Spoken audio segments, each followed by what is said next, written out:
गांव के पास की घनी जंगल में एक प्राचीन गुफा थी, जिसके बारे में लोग कई भयानक कहानियां सुनाते थे। कहते हैं कि उस गुफा में कई सालों पहले एक साधु तपस्या किया करता था। एक दिन साधु ने अपनी तपस्या में विघ्न डालने वालों को शाप दिया कि जो भी इस गुफा में आएगा वह कभी वापस नहीं लौटेगा। तभी से गांव के लोग उस गुफा के पास जाने से भी डरते थे। एक दिन गांव के 4 दोस्तों ने उस गुफा के रहस्य को जानने का निर्णय लिया। वे सभी साहसी थे और भूत प्रेत की कहानियों पर विश्वास नहीं करते थे। उनमें से एक, राहुल, ने कहा, ये सब बकवास है। अगर वहाँ कुछ होता तो अब तक कोई सबूत जरूर मिलता। चलो हम खुद जाकर देखेंगे। शाम ढलने से पहले ही वे चारों दोस्त गुफा की ओर चल पड़े। रास्ता घने पेड़ों और झाड़ियों से भरा हुआ था। पक्षियों की आवाजें और हवा का सन्नाटा उनके दिलों में एक अजीब सा डर पैदा कर रहा था, लेकिन वे अपने साहस को बनाए हुए आगे बढ़ते रहे।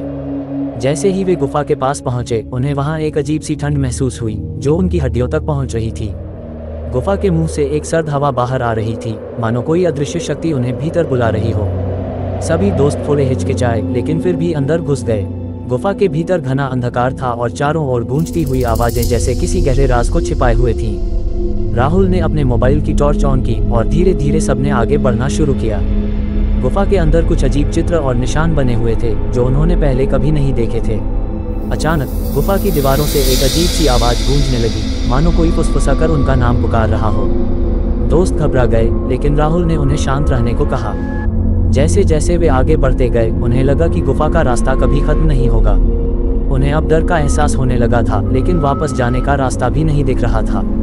तभी अचानक उनके सामने एक पत्थर का दरवाजा दिखाई दिया। उस दरवाजे पर कुछ अजीब आकृतियां उकेरी हुई थीं, जो उनके दिल में और भय पैदा कर रही थीं। राहुल ने हिम्मत करके दरवाजा खोला। दरवाजा खुलते ही एक जोरदार आवाज के साथ अंधेरा और गहरा हो गया। सभी की टॉर्च बंद हो गई और अब चारों दोस्त पूरी तरह से अंधकार में घिर चुके थे। चारों ने एक दूसरे को आवाज लगाई, लेकिन किसी की आवाज किसी तक नहीं पहुंच रही थी, मानो वे किसी दूसरे ही संसार में प्रवेश कर चुके थे। अचानक किसी ने राहुल की कलाई पकड़ ली। राहुल चौंक कर पीछे मुड़ा, लेकिन वहां कोई नहीं था। उसके शरीर में ठंड सी दौड़ गई। उसकी आंखों के सामने अजीब अजीब छायाएं दिखने लगी जो उसके पास आती जा रही थी।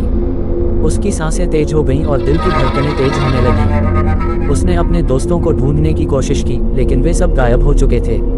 राहुल ने भागने की कोशिश की, लेकिन उसके पैर मानो जमीन में धंस गए थे।